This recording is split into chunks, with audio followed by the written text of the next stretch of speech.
The Most Tragic Day Ever by Avery Gracely. Ding, ding, ding. The end of the day bell rang. We all screamed yay as we rushed out the door. We heard the fire alarm go off. I ran out of the school. My whole class was in a big glob running behind me. I freaked out and started screaming, "Help me!" My teacher, Mrs. Glaw, tried to calm me down, and all I could see was smoke. I started to breathe heavy. I felt dizzy.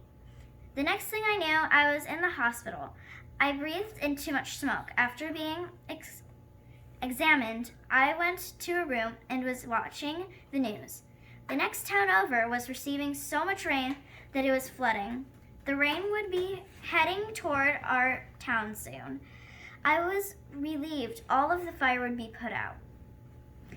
I decided to tell my parents about the rain. I got some medicine and we headed home. It was so wet outside that the ground was saturated a foot high.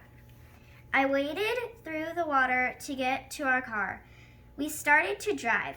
18 minutes later, we arrived at our house. "The basement is flooded," I said. "We can't go down there," my mom replied. So we went upstairs to sleep. The next morning, my mom and dad got up early.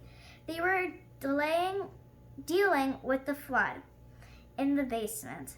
I woke up to the sound of them cleaning up the mess. I tried to fall back asleep, but I couldn't. I got up and walked downstairs to my parents. I saw my mom holding a tubing in her hands. I said, "What else happened?" All of a sudden, ice-cold water shot up at my face from the tubing. The room started to flood again from the excess water.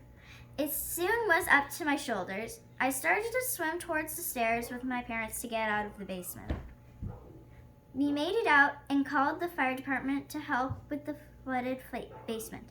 It was the most tragic day of my life. The end. This is not a true story.